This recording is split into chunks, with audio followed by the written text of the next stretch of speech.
Here we go. Hello, everybody. Welcome to episode 232 Better on Draft podcast. My name is Ken, and boy, do we have a messed up day today. Obviously, we are not live. You can tell because I am outside for some reason. I will definitely show the video or photo of my giant ass rig over here at one of our guests today, a guest host, I should say. I appreciate him and his hospitality. He was able to allow me to come on over just so I can do this.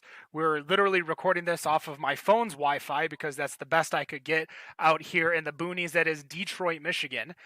So I am glad you are all here with me. I have had such a horrible day. Robert, give me some good news. How are you? Well, first off, boonies, you're going to call that neighborhood, Boston Edison, one of the premier neighborhoods of Detroit proper. Boonies. Yep. We got some problems, Mr. Ypsilanti, because since you had to drive from the boonies to actually get to Detroit proper. So we need to correct that first. You say that if I didn't live in Detroit proper for 5 years. I at least lived here, unlike some people who claim Detroit as home. True. Very true. Growing up on the mean streets of 18 Mile did I move all the way down to 0 Mile in Eastern Market. But what are you drinking and how are you? I am doing okay, just doing the usual, striving and surviving, letting the 4 teenagers pretty much run the house, secondary to all the pets. I am currently drinking a 2020, No Rules, the variant with the coffee. So I am definitely slamming down this sucker. That's basically the good old Vietnamese porter made with coconuts, turbinado sugar, laid down in bourbon barrels for months, and then has the blend of coffee from Great Lakes Coffee Roasting Company. Awesome. Now, Nick was the first person to actually open up his home to me. He was setting everything up. He lives over an hour from me. I was driving my ass over there when I called Wayne for the Hail Mary. So, Nick, how are you? Tell me something good, and what are you drinking? I mean, if you want to talk about boonies, this is where I'm at. This is where the boonies is, 25 Mile. Ain't that the truth? I got a farm right across the street from me. That's the boonies. I'm doing good. I finally finished working literally like half hour, 45 minutes ago. And I am so glad it's Friday. Drinking, doing what I always do on the show, doing a Nick. Hey, Ken, does this bottle look familiar? Oh, that's my beer. People can't. That's your beer. So what beer is this? It's called the Cold Morning. It's an amber. An amber ale. Pretty good, by the way, Ken. Really, really good. Thank you. And then from Weathered Souls, Black is Beautiful, and it's right there, looking very, very pretty. I haven't had a sip yet, but I'm going to do it right now. And hey, man, is that your fake Oakland Raiders jersey so I don't get killed while I'm at a Lions game? Well, no, this is actually a real Oakland Raiders jersey. Thank you very much. We're the Oakland Raiders. Come on. I know, Las Vegas Raiders, right? My dad would have turned 68. It was either Wednesday or Thursday. If he wasn't a Lions fan or a season ticket holder, now that I got the tickets, he would have been a Raiders fan, Raiders season ticket holder. So this is for my dad. I will tell you the most fun I've had at a football game with opposing teams, fans, is the Oakland Raiders. Oh, Jesus. They were Are you so sure? much fun. Yeah. You must not have been we in had Oakland. A great time. You weren't in Oakland. No, we were That's in for Detroit. dang sure. Yeah, well, big difference. Yeah. So Tara and I, we went to Oakland for one of the last home games last season when the Lions played. Yeah, the Lions ended up losing. That's the one where Matt Stafford broke his back, right? I think so. Maybe. I don't know. But how do you know that kind of stuff? It's the last game he played. I mean, yeah, he was healthy for like 8 seasons straight. But Wendy, Oakland Raiders fan over there. What are you drinking? I too am double fisting today. I am drinking a Gretchen Witt beer from Eastern Market Brewing because I helped create that beer. I'm pretty proud of it. My grandma and I went and spent the day brewing with the Detroit Draft Divas and the women of Fermenta and the women of Eastern Market Brewing Company, and I think it's pretty tasty. It's a nice simple wit beer that is just refreshing. Awesome. And I also have a Weathered Souls Black is Beautiful #4. Man, that sounds so familiar. I think we are going to see a trend here as to who our interview is. Dan, what's going on? What's going on, man? How are you? I'm all right. What are you drinking over there? And just so you know, Nick helped us by telling us how hot it is in Phoenix last week. So. Oh, did he? Nice. Yes. Well, just to put it out there, it is day 49 above 110 degrees as of today, this summer. So it might be the last one. So we're going to finally be below 100 next week, or actually this coming weekend. What are you drinking to cool off? Pulling a Nick, of course, because ever since I learned that I can't do it, can't not do it. I've got a wet nose peanut butter stout from Sleepy Dog. I know that's a great beer. Ken loves it. And from BRI, I've got a Morning Sex coffee milk stout. Right. They can get away with that. That sounds good. Yeah, it's right there. I don't know how, but yeah. It's the name of it. As you guys can see on the screen, he's all the way at the bottom of the screen at the Brady Bunch. We have Wayne of the Brewz Brothaz. How are you, Wayne? Good, thanks. Glad to be back with you guys. It's been a while. And what is it that you're drinking? I'm drinking in honor of our guests, brown bag lunches from Weathered Soul, as well as next up is Who Got the Juice, also from Weathered Souls. I have a BIB #4 from Weathered Souls coming up. And also in honor of Black is Beautiful, I've got this distill from McClintock spirit that I'm sipping on as we're two-fisted over here. And I had to come back to this show, and I couldn't come back without one of my favorite beers from Old Nation. And I have a M43 strawberry on deck as well. So anyone who remembers Brewz Brothaz from the early days and M43 strawberry when it first came out, I had to bring that back also. Awesome. Round 3. Yep, I am drinking batch 1 of Black is Beautiful, as well as I got myself, as I was shown on the screen, the whiskey, the Black is Beautiful whiskey. Now, we've said Black is Beautiful probably a dozen times already, and it's not even 10 minutes into the show. That's because our guest from Weathered Souls, why don't you introduce yourself, tell us who you are, and what you do there. What's up, everybody? Marcus Baskerville, head brewer and co-owner of Weathered Souls Brewing Company in San Antonio, Texas. All right. So I guess the first question that I think everyone wants to know, talk to us about Black is Beautiful. How did it start? And kind of give us the 5-minute story, 10-minute story. Yeah. So I guess there's a couple different catalysts that kind of contributed to me wanting to start the whole Black is Beautiful initiative. First one would have been, I was on my way to Dallas-Fort Worth to go drop off some bottles at the homies at Turning Point. And on the way there, I was listening to The Breakfast Club, and they had Breonna Taylor's mom on there. And she was discussing the moments that led up to her finding out that her daughter was murdered. And just listening to that conversation, literally brought me to tears, listening to how that woman found out that her daughter was killed. And being a father of 2 young girls and kind of looking at how the tensions in the community is going these days, that kind of hit me. And then the second would have been on my drive back. And on my drive back,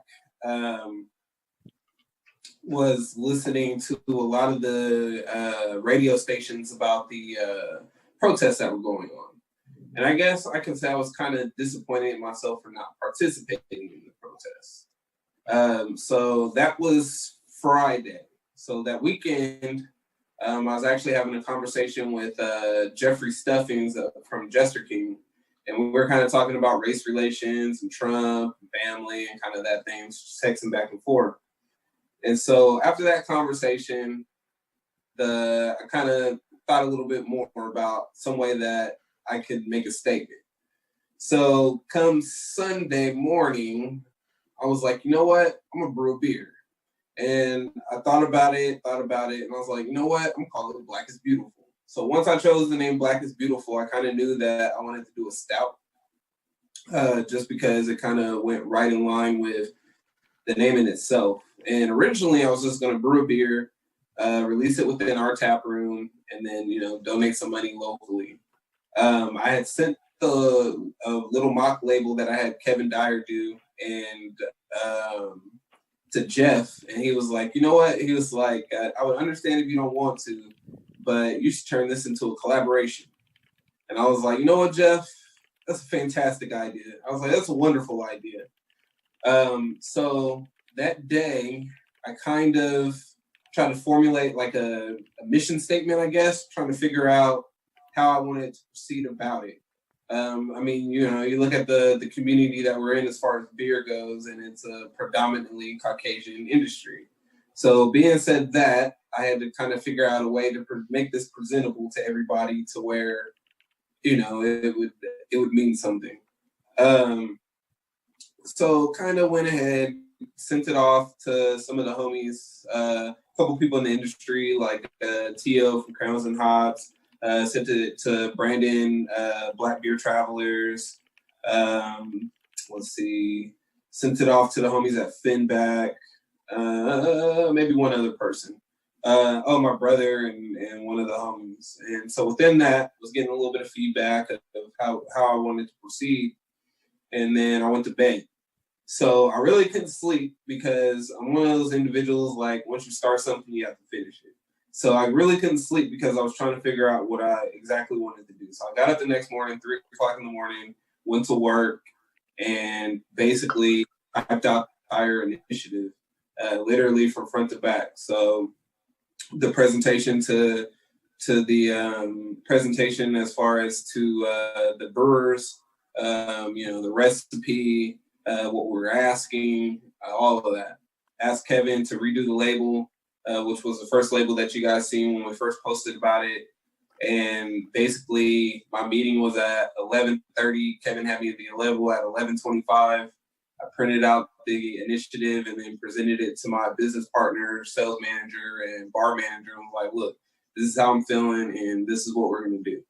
So they were like, all right, I guess this is what we're going to do. And we ended up posting the video later that day. So then the video had a lot of great feedback. And then the next day, we actually went ahead and posted the physical initiative itself. So yeah, that was kind of the 48-hour, well, 72-hour process of getting that started. So there's a lot of breweries that have definitely signed on. I know just like from where it started to where it is today. I think I don't have the site up right now, but I think it's at somewhere a little over like 1,130 breweries right now that have signed on. I think there are actually a couple more because it seems like there's a couple breweries that are here in Michigan that have made the beer, but maybe they screwed up in the whole sign up process that they are not listed under Michigan. But that is quite a few that are out there that are making it. I mean, if you go back to the All Together beer that, you know, that started with COVID, that they're only at 855 worldwide. And this initiative has gotten well over 1,100. Still, I kind of think that for the amount of breweries that are here in the U.S., it's still a relatively low number, I think, because we've got over like 7,300 breweries that are here in the country alone. That makes up barely 15%.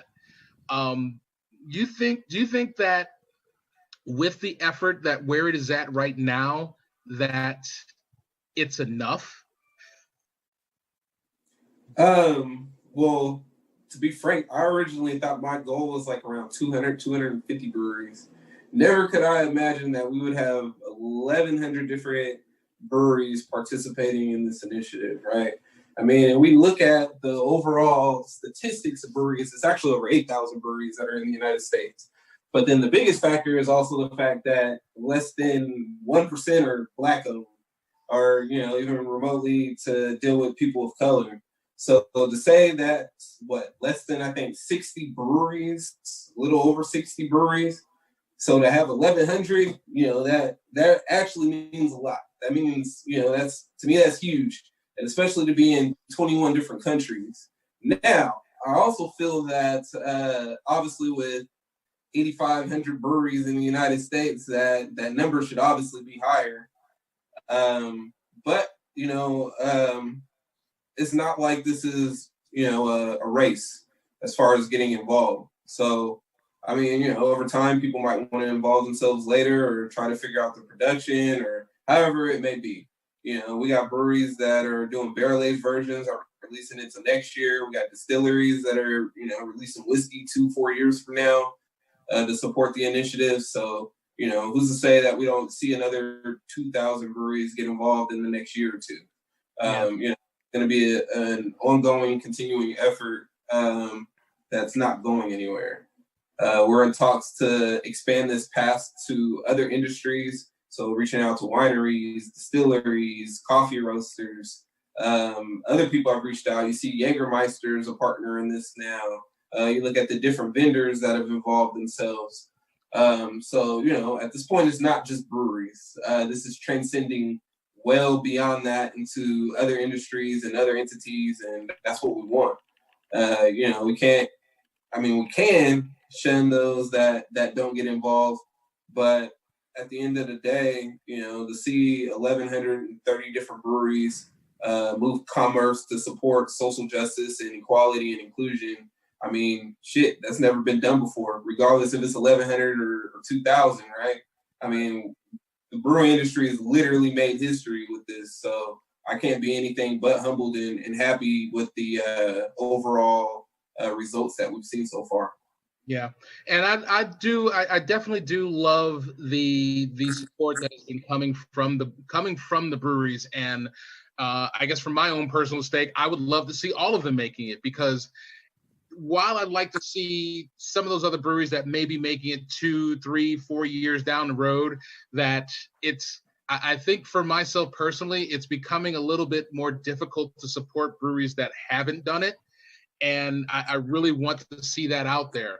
But one thing what you're pointing out is that you're seeing when all of the other parts of the industries that are bringing this out, being Jägermeister in the wine industry, that recently you were named one of the Wine Enthusiast 40 under 40 list for 2020. And for those who don't know that out there, what the Wine Enthusiast list is it's for people who define its tastemakers as people who are making change now wherever they've been working in the industry for the last 6 months or the last 16 years. And it's an annual list that focuses on the individuals under 40 who have helped shift the beverage industry landscape, which I would definitely say this shifts the beverage industry landscape. I guess tell us what it feels like to be a part of that list and be named on that list, which as far as like looking at that list from year to year, there's not a lot of Black people that are on that list. And, the most recent ones of note being last year with Dave Bracey and Ed Bailey last year for their creation of the Fresh Fest. Yeah, I mean, it never, when we created this initiative, like I said, I wasn't expecting it to get this far. I wasn't expecting the reception, and I definitely wasn't expecting some of the results that have occurred from the initiative kicking off and the amount of overall reception that it's had. So to receive awards like that, or, like today we had a New York Times article release, like that shit's crazy to me, like never in my life, so I'm just completely, like kind of humbled and just happy that people are recognizing kind of the work that the brewery and what I'm doing to try to make a difference within the industry. I tell people all the time, at the end of the day, this initiative is growing way bigger than me or whether it's souls. It's more than that at this point. So really, we were just the catalyst that started it, and now it's going way bigger than that. So I can't be anything but grateful that I'm having those type of opportunities especially to get the message more out there. You look at the initiative, and everything we've done with it has been organic, especially dealing with sharing, social media, stuff like that. We kind of pride ourselves at Weather Souls on not doing any type of advertisement. So we don't pay for advertisement for anything. And then even then, like, my brewing circle is small. So I think total, I reached out to maybe 9 breweries to get involved total within the initiative. And you figure, you know, with 1,100, that's all been from word of mouth, people sharing, tagging, and that type of situation. So, you know, we can't be anything but grateful with any of the opportunities that have been presented to us. Yeah. Like you said, there's been just like so much that has been going out. And one thing that I have definitely been kind of seeing is that not only just with the breweries, but just within the entire brewing community. One example that I've seen out here, that we have a brewery that is Michigan based. I wouldn't say local because it's a bit far for me to get out to Balula, Michigan, which is I would probably say a good 3-hour drive. But a brewery that's out here, Five Shores, that made their rendition of Black is Beautiful, and they had announced that when they were making the beer, that when they went to go have the labels done, that their label maker gave them the labels for free. Wow. And that has been like one of like just entire one of those like big things that I love about the craft beer community is that there are these issues that happen where the community comes together, and seeing how things like vendors, not only breweries, coming together for this initiative has been really great to see them really work together to put this out there and work together and do it. And it's just been awesome. Yeah, I mean, to look at some of the vendors that we've had involved is crazy. You got BSG, White Labs, you know, Yakima Valley, let's see here, Midwest Barrel Company, you know, 17% Drip did the glassware, you know, Kevin Dyer did the label for free, Creative Mango offering discounts on labels. They did our labels for free. American Canning did our whole canning run for Black is Beautiful for free. So all 4 runs of it. So you figure just so we could take all that money and make those donations. So the amount of love that we've gotten from the vendors and industries and their involvement, it's been crazy. And it's been these people reaching out, you know, like we really haven't reached out to anybody. It's been everybody else that's kind of reached out to us to want to show their participation and show their support and offer breweries a means of being able to at least, you know, save some money in the process of creating this beer, so they can make max donations and stuff like that. So yeah, as far as the vendor support and the other industry support, it's been great. I want to cut in real quick because I feel a little rude without asking. What are you drinking? I'm drinking the homies up from New York, Mortalis's version of Black is Beautiful. Which I guess leads me, you know, it's unfair to pick your favorite child, but what is your favorite variant of Black is Beautiful that you've had so far? So I've actually haven't tried as many as people would think I have. I've probably had maybe 10 or 11 so far. Just the amount of work that I've been doing, I've actually preferred either bourbon or cocktails in the evening, not beer. So being said that, I've had about 11 of them so far.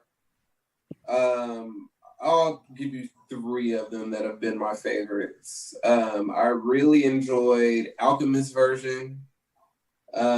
Just the base beer blended with a little bit of their barrel-aged product that came out really nice.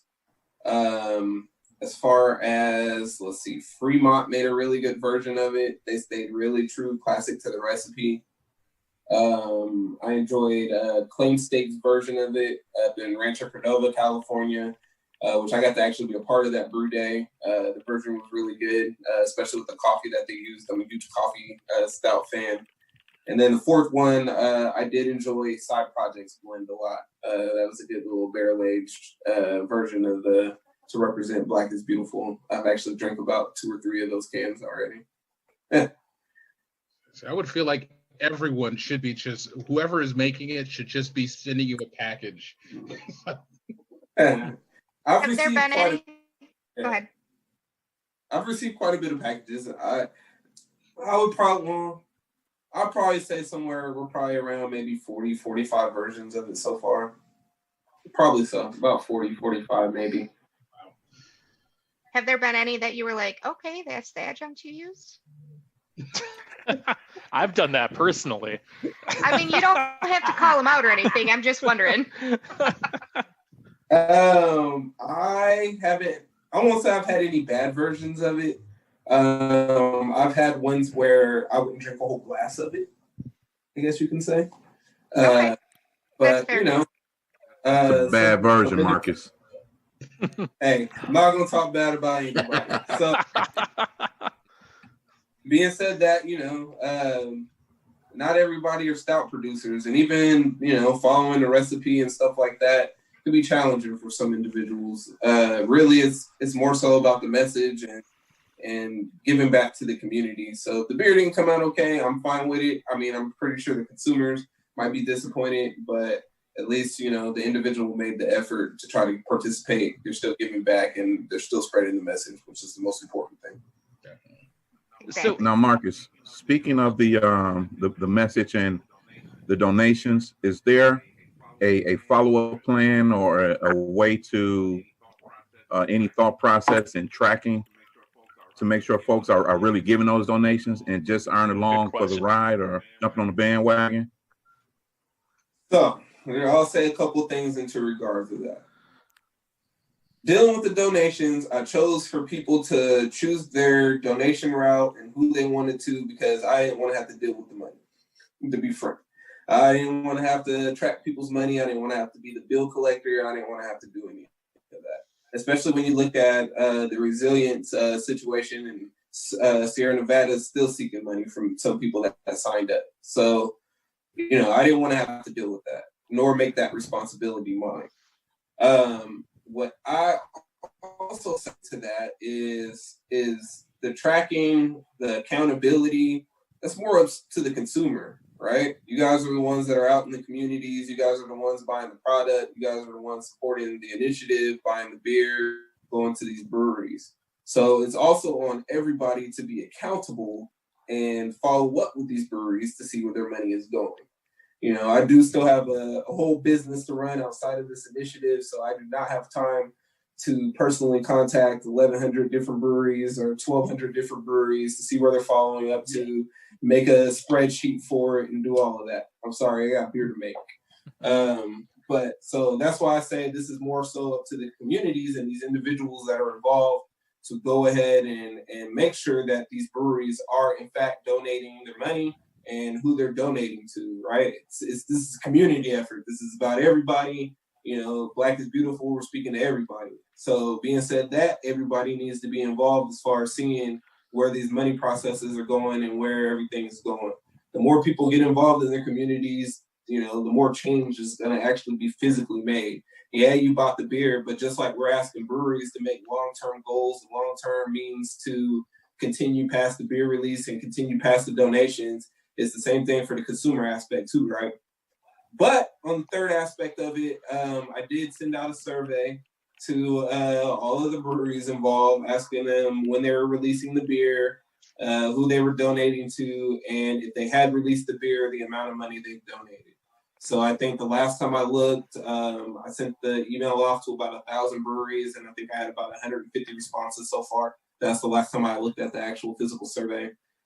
So when I do get time and we do get enough of a tally and stuff like that, I'll post that type of situation. But, you know, I wholeheartedly feel that's more of the community itself to kind of keep track of where this money is going and what the actual breweries' involvements are. Now, I know Wendy has a question, but I want to make sure to slide in a really good thing of information about Fermenta. Fermenta has the Bertie Brown Scholarship for those of you who are interested, especially women of color who are interested in getting into the industry. The Bertie Brown Scholarship provides assistance to go to classes, conferences, continued education. And Wayne over here, I believe you did some scholarships through them. Yes, the Brewz Brothers has made some donations and is providing some scholarships to the foundation, and we look forward to providing more in the future as well. No. Awesome. I just wanted to make sure, because that was the topic we were talking about. I wanted to kind of slide that in because I think it was a great time, but I'll throw it off to Wendy to ask the next question. So I was just wondering, talking about who people are donating to. Are there any causes that were close to you that you were really excited that people were? I think I've looked at a few of the donation processes and stuff like that. And what I can say to that is I appreciate those who actually took the efforts to research local communities, local foundations, local charities that give back locally to them, right? Some people just donated to the NAACP or, some of the suggestions that we made, which is fine and dandy. But the ones that mean more are those people that took those extra efforts to go ahead and research and, and make a meaningful donation. Ones that I really enjoy is like the people donating to Garrett Oliver's, Michael Jackson fund. We'll be participating in that some way. And then those are donating to like the 100 Black Men organizations and stuff like that, which is who we gave pretty much like 90% of our donations to. Those reflect a lot on similar programs that I was in as a child kind of thing. So, those kind of resonate a little bit more with me than some of the general NAACP and different things like that. So I'm going to follow that up with not really a question, but more of a observation. There were a lot of, every time I go and purchase one, I always ask them who they're donating to. And I've learned a lot about different organizations in Michigan. I've only done 13 of the 30 in Michigan, so I still have some work to do, but I've learned a lot about new causes that I think that that says a lot about what you're doing. Good. I mean, and that's part of the whole point, right? Is to kind of get that message out, get that conversation. So you going exactly and asking about these organizations and learning about something that you didn't know previously or didn't know much about. That's what this whole thing is about. So thank you, Wendy.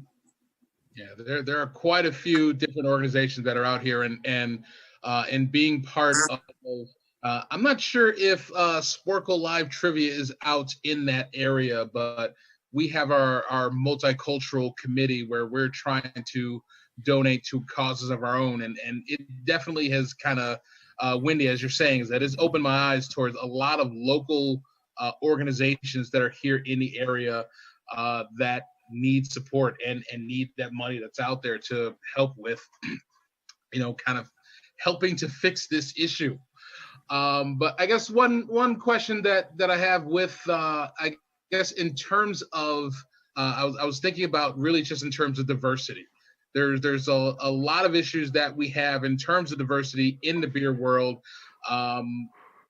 Kind of one of those things where people who look like us walk into a brewery and we kind of get kind of the side eye in a way, because it almost feels like you don't necessarily belong in craft beer because we don't have the percentages of being a part of the craft beer industry. With this initiative, I feel like there's a lot of, just a lot of positivity that is pushing more people of color, Black people, Hispanic people to really enjoy craft beer. And that is just like, I guess just for myself personally, that I'm feeling like appreciative that we have something like this where there are these breweries that are making this beer and could get the word out to actually get people to enjoy it. So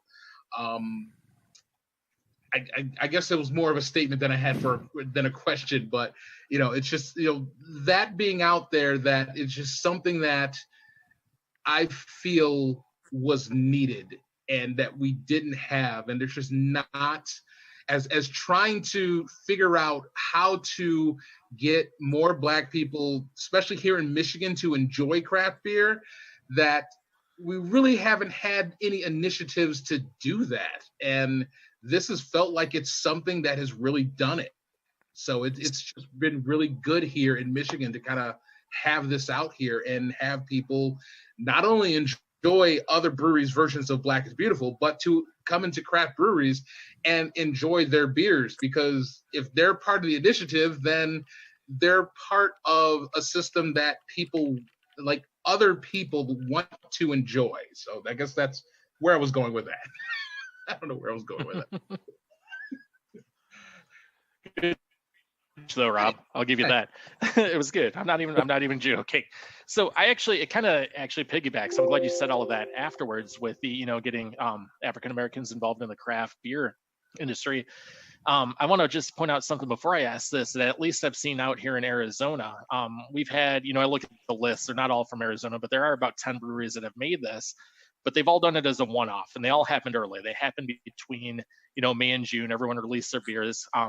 Everyone was gone within a day or so, or within a couple of days, all except for a couple. Even, Wren House was gone, sold out in a day. The only one I've seen actually distributed outside the brewery was one brewery called Simple Machine here. Black Excellence, another decent beer. I remember picking that up the day before it was released. But my question is, do you see this as a one and done with most of these breweries, or where do you see this going? Because no one's making it out here right now. You can't even find any. Even Four Peaks, which is an Anheuser-Busch powerhouse out here in the Southwest, isn't making it. They made it as a one and done, and now it's gone. You can't find it anywhere. Do you see a lot of breweries continuing this with an annual or a regular release, or is it going to be a one-time thing for most of them? That I don't know. I think some of them are definitely going to be one-time releases. But, there are some breweries that are planning to do barrel-aged versions, planning to do different variants later on. So I know some people do have some planning to continue on past this year. Especially some of the bigger name breweries are doing plans for next year. So hopefully it'll be an ongoing thing. I'm sure a lot of people are going to be one and done, but I guess we'll kind of see how it goes as it progresses. I know, just kind of to piggyback on that, with some of the local brewers that I spoke to, a lot of them are continuing, I think, to carry it on. For instance, the can that Robert just showed, the Black Excellence, I know some of that was held back and is sitting in a bourbon barrel right now, waiting for next year's release. So, I do know that there are a few who plan on making it ongoing to keep it up, and even stuck some in the bourbon barrel. And we've got a lot of special things coming up in 2021. Good to hear. I'm excited because the Black Excellence was a good beer. I'd love to get it barrel aged, especially after a year. So I'm glad I live walking distance to Wren House. It's in the barrel right now. Good to know. For an issue that we've been dealing with, to even be absolutely fucking generous, decades, and that's being real fucking generous. That's being super generous. That's being super generous. That it shouldn't be for anybody that's making it. It should not be a one-off. This should be, because a one-off makes me feel like it's like a bandwagon thing, Rob. Yeah, like a cheap trick. While they're giving some profits away, to these causes, that like that one and done donation is supposed to be it. Like it's supposed to be taken care of. I mean, I'm sorry, but systemic racism is not going to be taken care of in our fucking lifetimes. This needs to continue. And these breweries need to, if they are making it, they need to continue to make it. The one question that I kind of have, though, is that while there are the breweries that are kind of making it and they're having it as an annual thing, they might be having it as an annual thing. Maybe it's a quarterly thing. Maybe it's even sooner than that. As far as Weather Souls is concerned, you guys have made 4 different versions of this. So that almost makes this kind of like a bi-weekly release. I mean, should we expect to see regular releases of this from you guys, or is it going to kind of settle off a little bit? No, you're not going to see regular releases at the brewery. We did 3 the first time around, and one of them was a collab technically. And then the 4th one, I kind of wanted just to make up for the mass havoc that happened with the original sale. So, being said that, though, we are planning to push it into retail. Actually dealing with, so in Texas, we have HEB, which is our store out here. They actually want to become a partner within the Black is Beautiful name and release that beer statewide. And then also dealing with Walmart, they want to go ahead and potentially release that nationwide eventually. So being said that, it'll be going into retail locations starting, I think, mid next month. And then we'll kind of see, how it goes from there, if it picks up, dies down, or what the case may be. But the plan is, as far as the general releases now, it'll go through retail means. Nice. And as you had mentioned, the Fremont version, shout out to Tavor for having that up on their site. That is going to be showing up, hopefully on the doorstep this weekend. But as we just noticed, Harry of the Brewz Brothaz has just joined us. How you doing, Harry? Yeah, man. I apologize for my tardiness. I was on the road on the way to family vacation weekend. So I'm glad I was able to join y'all and at least have some conversation and a beer with the OG who put all of this together.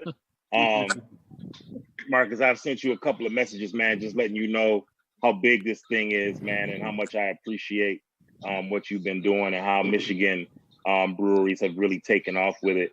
I think that's Harry's low-key way of asking why you leave him on red. Yeah.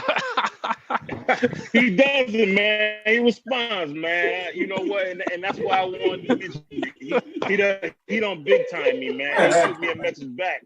Even if it just says, hey, good looking, thanks. He shoot me a message back, man. So that's why I wanted to acknowledge it. I'm sure he's got 1,000 more things to do than looking at messages from me. I've amassed a few cans from across the country, but I wanted to make sure I rep some local cans while we had you on. So this is the version from Batch Brewing. Oh boy, from Batch Brewing here in Detroit.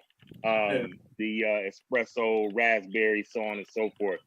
The question that I had, my burning question, and I don't know if or how much you've listened to Brewz Brothaz, but we've really been big on this whole founders issue.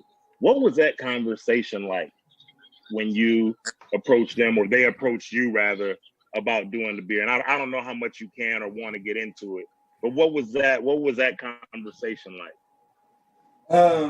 So founders reached out to us about wanting to get involved. It was actually their marketing director and one of their, I think, vice presidents or something like that reached out from the jump and wanted to get involved. My whole mentality dealing with that was I didn't want to tell anybody no, right? You look at it, and if we start tearing away and eliminating people that want to be allies at the end, how many allies can we really have, right?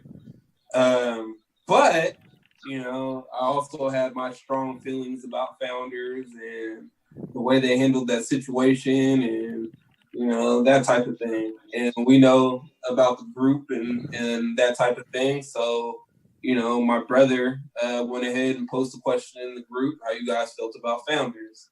And so when I talked to them, I basically told them, I was like, hey, if you guys want to get involved, that's fine, right? I'm not going to deter you. I'm not going to stop you from wanting to get your involvement, but there's obviously going to be some things that needs to happen for your involvement. One is you can't make any profit on the Black is Beautiful whatsoever.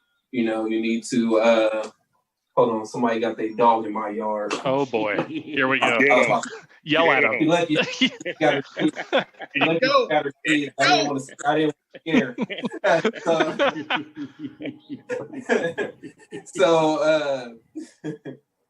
So being said that, there were some stipulations as far as their involvement, right? Can't make any money off of it. You need to state where your money is going. Dealing with legal reasons, obviously you can't state that, hey, exactly what happened with the individual, especially because of the settlement and stuff like that. But I at least want you guys to acknowledge that you have work to do, right? That you guys made mistakes in the past and that there's, obvious work that you guys need to place within your brewery. So they were all for it. But I also did let them know how the Black community does feel about them. And I said, in all honesty, we posed to the Black Brewing delegation how they felt about you guys as founders. And I literally told them that on the phone, as far as how Black people feel about you guys as founders. So, if you guys still want to involve yourself and try to build your brand back up and, work with the Black is Beautiful initiative, then hey, we're all for it. And, they were really appreciative. They followed up a couple of times as far as the emails they sent us a huge box of beer. But, I dealing with this involvement, we obviously know that there's going to be a couple of bad seeds, right? With the amount of people that are involved, obviously everybody's not going to have the best intentions, but I want to believe that everybody does have the best intentions. Maybe we should have you email them on behalf of Brewz Brothaz. They don't return our emails no more. But to your point, though, and there's some conversations locally going on about some things that'll develop later on. But to your point, as we discussed in the same group that you're alluding to, kind of cooler heads have come to the conclusion that at some point, there's got to be room for redemption. Like if we are really truly talking about changing the industry and improving the industry, are we doing any good by completely shutting out somebody who made a mistake and may actually be honestly trying to rectify that mistake? And obviously it's going to take a lot of work to prove that they're altruistic in whatever they're doing in terms of rectifying their ways, and participating in Black is Beautiful is obviously one thing, and a number of other programs and initiatives will help, but it'll be a confluence of things that'll eventually make us, and when I say us, I say that collectively, because I don't know as an individual, because I don't think we can in good faith sit in a position to say that as a group we'll never give them an opportunity to right the ship. I think that we would be disingenuous if we did that. So I appreciate your stance on that, and thank you for that, for your answer. And I think, Marcus, it goes back to, like you said earlier, it's still up to the community to hold the locals accountable. You can only do what you can do from a distance, but even locally, we've extended that olive branch to that brewery, and we are watching, and we are going to make sure that it's not a one-off for them. That it's not just a one and done, and they are really going to make some inroads before they can even consider getting the group back. And I think it's going to take a lot of work on their behalf, but we're open and willing to listen, and we're just waiting to see more than just the jumping on the bandwagon activities from them. Exactly. Yeah. So, I mean, as far as most of us are concerned, as that article from Good Beer Hunting has come out, some of us are still on that hashtag Fuck Founders platform. Shameless plug, Good Beer Hunting. That's a great article, man. Whoever they interviewed for that, man, did a hell of a job.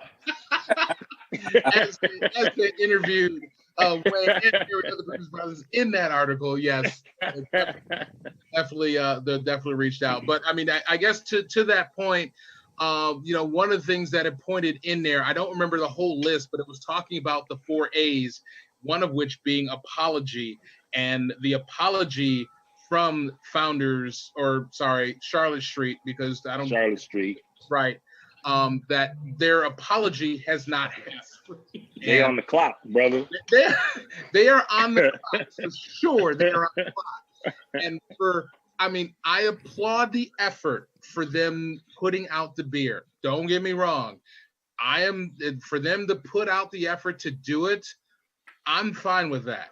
But the fact that they have let the settlement do the talking and have not come up with the apology for everything that has gone wrong, which for the most part, for the last 18 to 20 months. That's all we've asked for, is an apology for what has happened. That's it.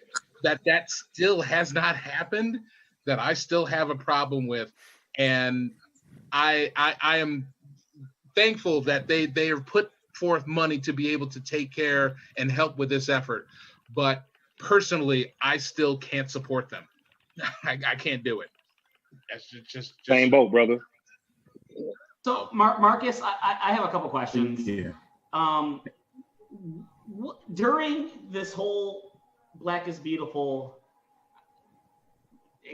I call it like a dream, basically. I got my can right here, and it's wonderful. It is beautiful when I poured it out of the can. It looked like a dream. What has been one of the biggest surprises with this effort, this collaboration effort with all these breweries? What has been like the one biggest surprise? Never mind the number of breweries, because I think that in itself is I don't think anyone would have ever expected one brewery, one brewer, one beer to be as big as it is, as beautiful, as awesome that is. But in your experience during these last few months, what has been like the biggest surprise as part of this that you would never would have guessed would have happened? I'd probably say the media involvement. You look at some of the big name media that has been involved showcasing this initiative, and never in my life would I have thought, like CNN, Forbes, New York Times came out today. We'll be doing the Kelly Clarkson show next month. Oh. Like the amount of like media attention that it's gotten, I think, has been the biggest surprise. Like I said, dealing with this initiative, it's all been organic. Mm-hmm. We haven't sent out any information or asked for help or anything like that. So to see that many people reach out and want to tell the story and want to get the message out there, I would definitely say that's been the biggest surprise so far. Y'all see why I had to acknowledge him for not big timing me? Man, he got New York Times and CNN and everybody else, man, on his line. And he still takes the time if I shoot him a message. Like I said, even if it's a one-word thanks, man, I appreciate it. Like I said, I know you got 20 million things going on, man. So I hey, man, he'll send you an autograph. Just leave him alone. Yeah, right. So I actually have the New York Times article in front of me, and who's that over there? I want to hear these kids. I have the New York Times article in front of me, and it showcases not just you, but it showcases others in the Black brewing community, and as well as not just, I think there's a couple of people that aren't necessarily brewers that are also showcased in this as well, in this article as well. It's a pretty lengthy article, so yeah. Guys, if you haven't had a chance to look at it, I would suggest looking at it later on. It's pretty good. It'll be in the magazine on Wednesday. Which magazine? It'll be in the New York Times on Wednesday. So that's the one. Oh, in the actual print version. Oh. Yeah, it'll be in the print version on Wednesday. Oh, geez. Is there any way you can get your hands on that? Because I would. I hit up a couple of people I know in New York and told them to go ahead and send me a couple of copies. Nice. So let's shift gears slightly. With Black is Beautiful, you're still brewing other beer as well. What are some other projects or other beers that you're just as passionate about that you are just as equally as passionate with like with Black is Beautiful? What are some other ones that you enjoy brewing and that you're really passionate about? I see a couple people throwing cans up on the screens, and Wayne's one, Ken's got one, and I'm sure Rob's got about 15 hiding in the back there. I don't know. I'm at a disadvantage, man. I'm not at my home base. I can't access my bottles and cans.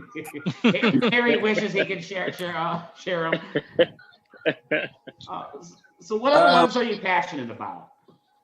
The most passionate, I would say, probably is our barrel age program, especially because I've been diving heavily into bourbon and whiskey and cocktails and stuff like that. So it's kind of expanded my range and palette dealing with my whole barrel aging process. So the things that I'm starting to look for in those beers, we started blending some older barrels and newer barrels. And then we've also started the process of seeking out a lot of single barrels, store-picked barrels. So, these barrels that nobody else is going to be able to get, nobody else is going to be able to have those exact flavor attributions coming from that particular barrel that, contribute to the beer and what happens. And so that's been something that I've been really focused on lately, like anywhere from a 12-year Willet barrel, 14-year Heaven Hill barrels. Just got a EHT barrel proof barrel the other day. So, trying to establish that program is probably the thing that I've been most excited about. Everything else is kind of just to, create things that we know that our consumers are going to enjoy and appreciate. But outside of that, like if I could make nothing but barrel-aged beers, I'd probably do that if I could. Hey, Marcus. Go on, Harry. Wayne. I'm not going to fanboy you like Harry was, but that double cavernous, made me spit this out. Please no. That double cavernous in that was made with the bourbon barrel and then the cognac aged barrel. Man, that was a phenomenal brew. And I don't know, I got to send you a picture of. I made a cocktail to go along with that I mixed with bourbon and some Kel cognac. Man, okay. Phenomenal mix, hand in hand. Talking about. Hey, Wayne, didn't we do a bourbon pick while we were drinking that? Yeah, we did. We did that Knob Creek pick. We did that Knob Creek pick while doing that. Yep. Yeah. So, and Marcus, I want to sneak this in real quick because I want to make sure this doesn't get lost before we get off the line. So whenever I'm able to introduce my kids to Black people that are doing big things, I take advantage of it. And I wanted to make sure that I pointed you out to them. So when you saw them looking over my shoulder, that was me pointing you out, saying that this is something that you can do. Somebody that looks like you is doing this. So from that context, I appreciate it. I almost even got my wife to taste the beer because I had you on the line, but I couldn't quite pull it off. But in that context, man, I thank you and I appreciate it. No, I thank you and appreciate you for that. Like, especially that's something that I've been kind of looking forward to, dealing with the 100 Black men in San Antonio. I'm actually going to be joining their mentorship program. So to be able to do the same thing, try to teach these kids that, you can do the same things that we're doing, and might not even necessarily be the brewing industry, but just entrepreneurship and trying to make a change in the community. Those are those important aspects that we need to teach our youth. So. Well, I think one important thing that we want to know, because I think it's important to the story of Marcus and how Marcus created Weathered Souls, is how did you start brewing? Because, it's a joke and it's a sad joke, but every time I go to a beer festival with like Rob, the first thing he does is he says he looks for his allies, and there's not many of them. And when you don't see yourself within the community, you don't see people that look like me. Speaking, if I was a Black man, Black woman, like I don't see people like me, look like me. Shut up, Rob. You're working at pigmentation, bro. I'm a little light on the melanin today. No, but the thing is that like you're the kind of just today, huh? Marcus is the kind of person that you want to point to, as you said, Harry. It was like, I want to show my kids this man did it. This man is part of the community, and this means that this is our community too. So, how did you get into brewing in a community that's very, very light in regards to Black people? So it's two things. I'm a very competitive person. So I got into beer with my brother and my cousin. Drinking with them, going out, stuff like that. So my brother had got a Mr. Beer kit for Christmas, and it came out horrible. And so it was like one of those things like, I could brew better beer than you. Oh, well, then show me then, that type of thing. So we actually got into brewing together. And then when I moved to San Antonio, I decided to take it a little bit more seriously as far as, the efforts that I put into trying to make decent beer. But the other thing is once we started homebrewing and I've seen the processes and stuff like this, and then you enter that realm and there's not a lot of Black people, African Americans, you don't see a lot of people that look like yourself. It was more so, again, my competitive nature that was like, well, I can do this shit too.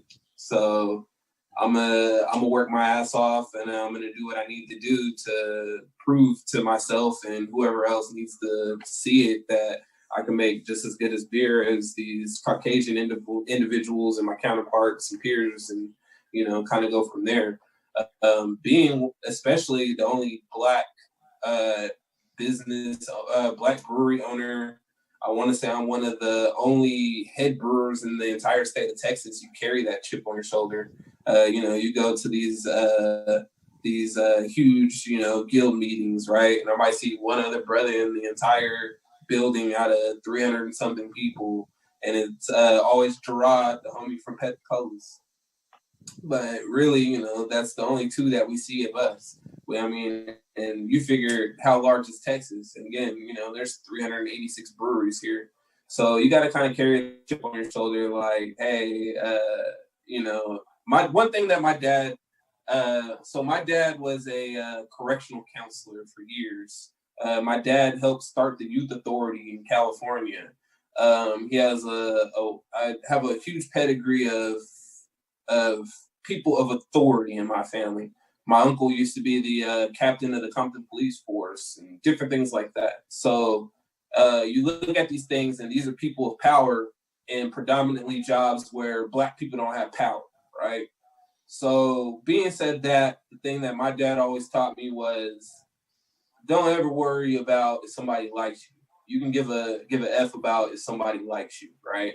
The most important thing is to make people respect you. So that's been my whole standpoint within this brewing industry, and me growing as a brewer is that I could care less, who likes me as a person. It's more so you're going to respect what I'm doing. You're going to respect the beer that I'm making. And, from there, hopefully we can become friends. But respect comes first.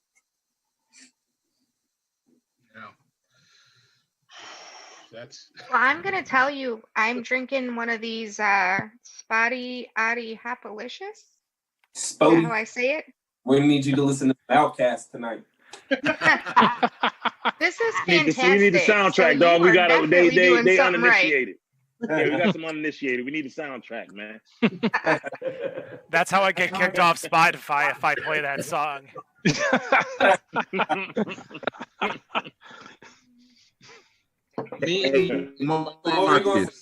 Marcus, is it true that you're going to be in Detroit in June of next year?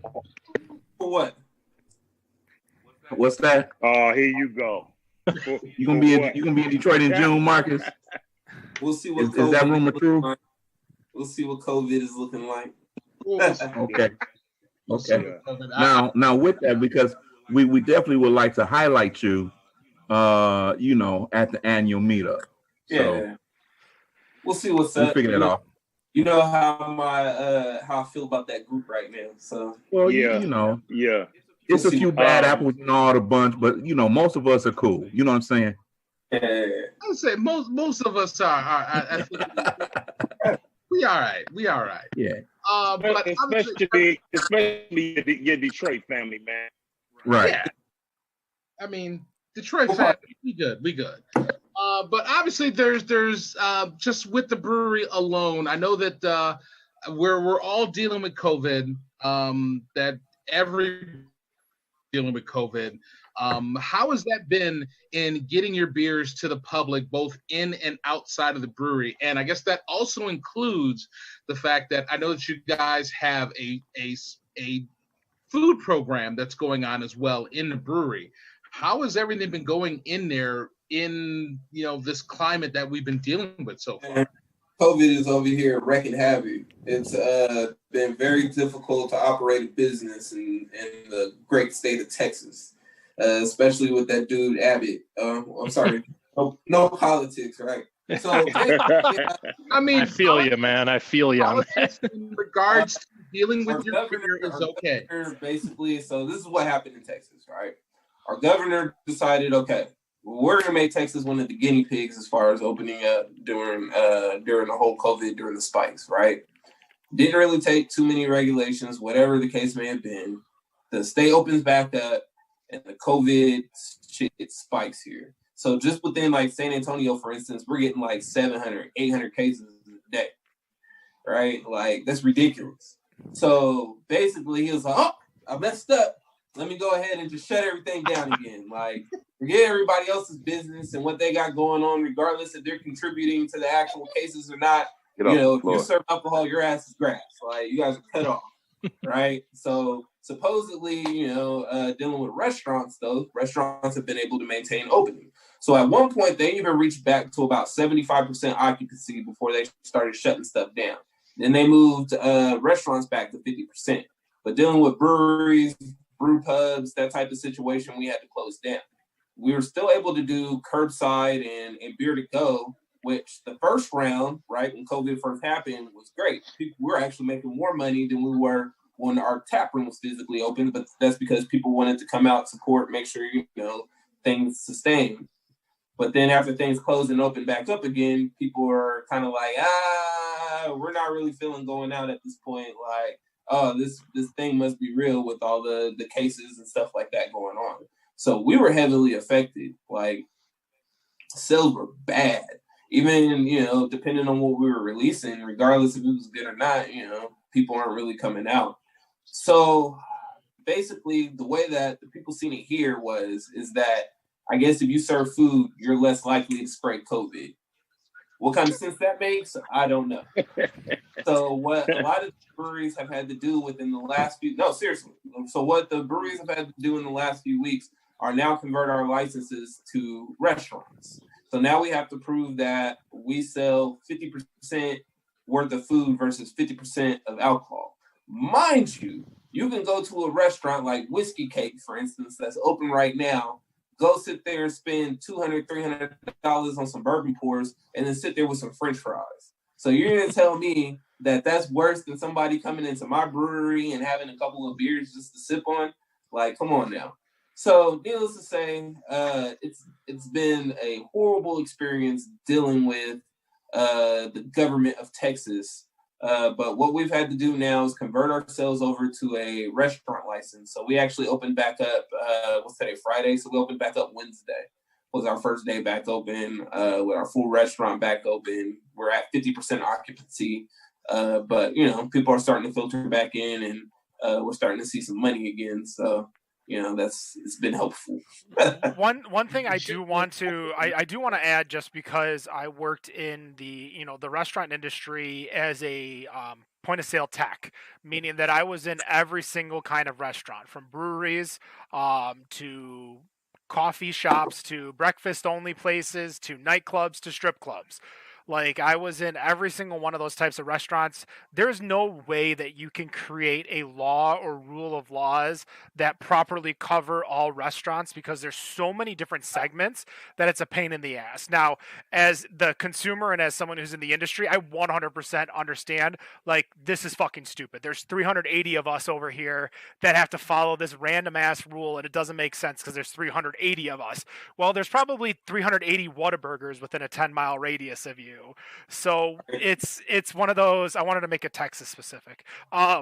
It's one of those things where it's hard to make the rules. We saw the same thing up in Michigan, and every single time a new law, a new EO came out, the Brewers Guild was like, people were asking the people of the Brewers Guild, hey, does this include us? Does this hurt us? What's going on? What if I have a food truck? What if I don't have a food truck? What if I have just basic cold food like chips and pretzels and stuff that I don't have to make? What if it means, there's so many different things. So I understand the plight of the restaurants. I lost my job because of the plight of the restaurants. But I think in the end, like, it's one of those things to where you just have to, what you're doing, you're adapting. And I think that's the big thing with breweries, is that you guys know how to adapt when things change. Like, Michigan had so many odd rules about brewing, distilling, distribution, that they figured out ways around the rules, because we just knew legislation is slow as shit unless you're going to do it like an EO, like your governor, like my governor, that woman from Michigan. It's just a thing that I think we're just going to have to learn. So I hope you guys, as you continue to grow in your occupancy, because we know how many of us are on this thing? 7 of us. 7 of us know that the breweries are one of the cleanest fucking places out there that are true good breweries. Like, you guys know what you're doing. Breweries, distilleries, wineries, because if you guys aren't clean, your beer's going to turn to shit. Right? And you're not going to serve shit beer. Well, some people might. I mean, you won't, Marcus. You've mentioned so many times you're coming home. I don't care about beer. I want to drink bourbon. What's in that little barrel right behind you? What are some of those bottles? So this is my top shelf barrel. So one of my bartenders, he's actually like a jack of all trades. The dude builds websites. He does hunting. He does woodwork. So he asked for a barrel to make himself a bar. So I told him, hey, you can have whatever barrel you want as long as you make me one too. So he actually took one of the 45-year Remy barrels that I had from year one, which is the double barrel that they're talking about with the cognac. And I had that created into a little bar. So most of this outside, since you guys are sipping on it, I do have my Black is Beautiful from McClintock.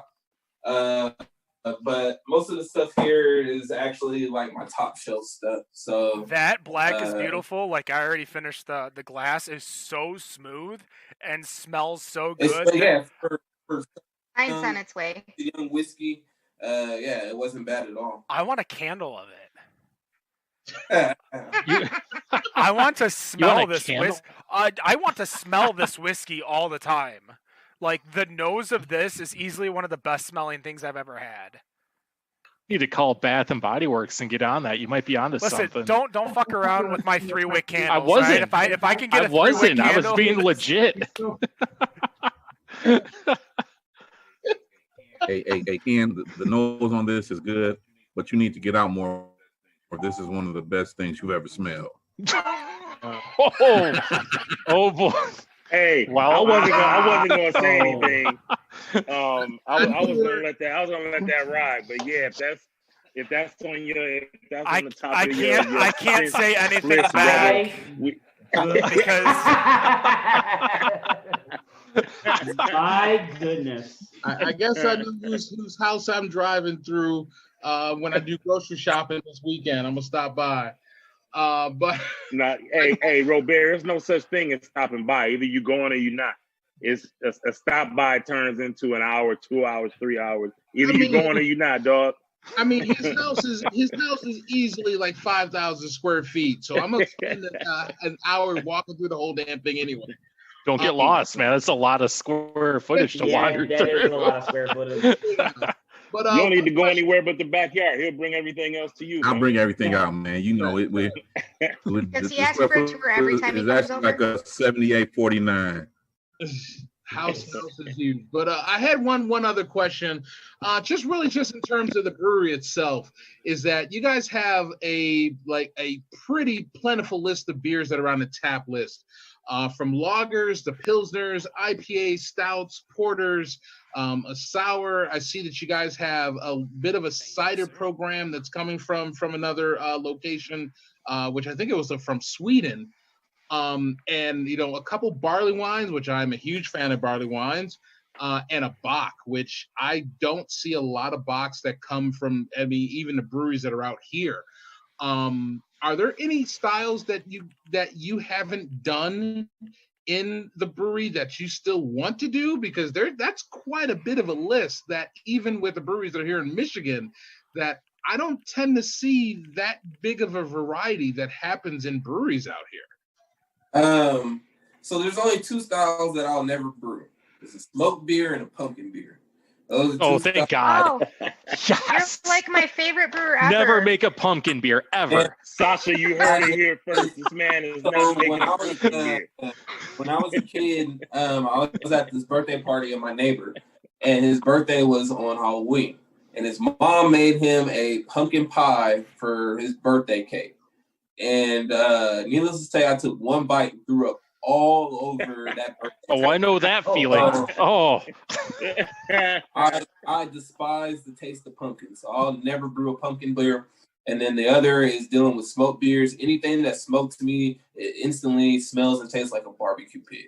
So, and for a state that is very big in barbecue, I'm a little surprised at that.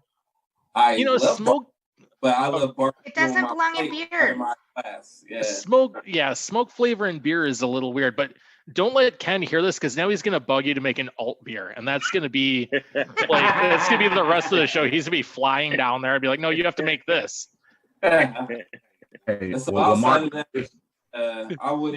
I wouldn't dial out too many things as far as stuff that will make, but one thing I like to do is challenge myself. So just like the Doppelbock, for instance, I was literally sitting in the office one day and I was like, man, I was supposed to actually make a Pilsner, and I was like, man, I'm gonna switch it up. I'm gonna brew a Doppelbock today. Nice. And I was like, I've never brewed one. And so normally what I'll do when it comes to new beers is I'll research them, right? So I'll research the history. How did this beer come about? Why were people brewing it? Different things like that, so I can get more of an inline of the actual physical beer. Now, am I gonna traditionally brew everything to style? Not necessarily, but I'm more so gonna follow those guidelines to make sure that I understand those processes. But with the Doppelbock, that's actually brewed to style. A little 10%er. It's actually probably one of my favorite beers that are on tap right now. Especially because this has been sitting for a couple of months in the cooler now because of COVID. So it had time to lager out and get all nice and tasty. But no, I mean, But as Dan mentioned it, let's try to get a nice little lager going on over there, because I checked your Untapped and I don't see one. So I'm hoping, if you get a tank open that you can keep open for, a month and a half, let's lager an alt beer, and I will be the first to try it. We'll see. We'll see. The proverbial leave you on red. Yep. That's the most polite go to hell I've heard in a long time. That was like, no. We're kind of reaching the end, Marcus. Thank you so much for staying so over. I know we only said 45 minutes, but due to technical difficulties and stuff, I'm gonna kind of do like a quick little circle, make sure nobody else has any lingering questions for you. But that will kind of do it. I'll save Robert for last because I know he's all excited. But Wendy, any further questions for Marcus? I think I'm good. My brother lives in Texas, so when I go to visit him finally this year, I'm going to come and see you. It is a big state. So. Texas is a big state. I mean, I can get to El Paso I looked it up. He's not far away. 5 hours. Okay. It's only like an hour drive. I can make it. All right. Dan. I will say, I don't have any questions, but I'll say the same thing on Wendy. A few of us here have a mutual friend that's actually been there. Didn't even know this till a couple of days ago. So definitely gonna be making the trip down here. Well, I think he told us. Are you in the same building as the Saudi Arabian embassy or something? No. Laser Quest LQA embassy or LQ embassy was in the same. Oh, LQ embassy. He said SA, so I assume Saudi Arabia. San Antonio. Marcus, are you a gamer? Hey Wayne, cut Ken off, man. I think you've had too much. Don't get more of that whiskey. Ken, you're cut off. But Harry, I know you kind of came in late, but do you have any further questions? I know you talk to Marcus all the time. Yeah, right. Yeah, you know what I'm saying. I'll get with him offline, man, with everything I need to say. No, but seriously though, man, I've had stouts and other beers from the quote unquote big shots from around the country, man, and your work is as good at or better than any of that stuff that I've had, man. I appreciate the work you're doing. I appreciate the example you're setting for my kids and other kids that look like them. And every chance I get, man, I'm drinking your stuff. So good looking, man. Keep up the good work, man. That's it. Appreciate it. Wayne? Yeah, we know what it is. People started hearing the name out there dealing with them stouts sooner or later. Hey man, it don't matter to me as long as I can still get a hold of them. That's my thing. I want to preserve my plug, man. Hey, Marcus, I want to piggyback on that plug because I was just about to become a member of your brewery, until my boy Mark Dumas moved away, and he was my plug and my proxy. And I was like, damn, man, I can't be a member because now my proxy's gone. But I got to find me another one so that I can become a member. Hit up Mark today because I know his wife is coming to the brewery tomorrow to pick him up some beer. So you better get your plug there. I'll check that out. And I did just want to say I appreciate you with that pumpkin. Not wanting to brew any pumpkin beers because, I ain't never had no pumpkin pie.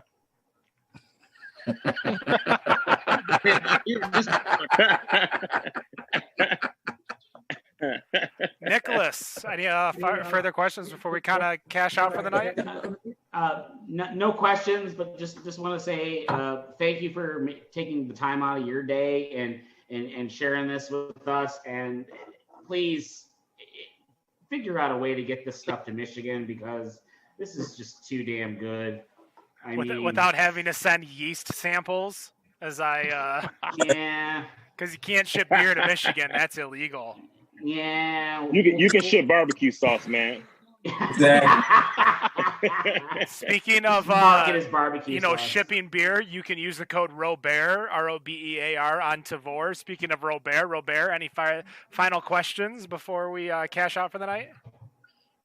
No final questions. I think everything is just amazing. I'm looking forward to trying even more cans. I still have the hops party that looks like I'm getting ready to like social distance handshake like Kid and Play with my feet and do that shit. I'm looking forward to cracking open that can and looking forward to having a little bit more Weathered Souls shipped to me. And shout out to Black is Beautiful, the Black is Beautiful collective that has been helping getting quite a few of Texas cans that I have up here between Weathered Souls, Oddwood, the other batch that's out in Texas, and Southern Heights, and a lot of other ones that I'm looking forward to trying. And I know I got a few of those that, Harry, I need to bring over to you pretty soon. But yeah, I am really enjoying this initiative, and I'm really enjoying the just the outpouring of the support that is happening just here in Michigan, that even with this, that is giving me more comfortability in going into breweries just to walk in and not feel like I am the odd man out in walking into a brewery, because I know that in the breweries that are making this, that these breweries I can count on as allies in this state. And it is really, really comforting to have, hate to use the euphemism, but that pillow, because, fuck the My Pillow guy. Oh, God. That pillow to be able to go into those breweries and know that the breweries here that are here in the state that are supporting this initiative, I can count on as allies. So Marcus, I really just thank you for being able to put this out here and for the outpouring that has come out here to take care of this. Appreciate that. Well, guys, that's going to do it. Episode 232. Dan, I just wanted to give you a heads up because when our friend posted that, I did look it up. There's actually a Royal Consulate General of Saudi Arabia in Houston. So I thought it was the same building for some reason. Obviously not. So that's my bad. I'm only like 80% dumb. So not a full dumb. Don't forget to check out our sponsors. Houston, San Antonio. It's close. I mean, you're kind of. I know. I just saw Texas and just assumed. I want to throw this out there too, man. Happy Jackie Robinson Day, man. Hence the patch on my beloved Tigers hat. Oh, nice. There we go. Yeah, man. I learned something new today.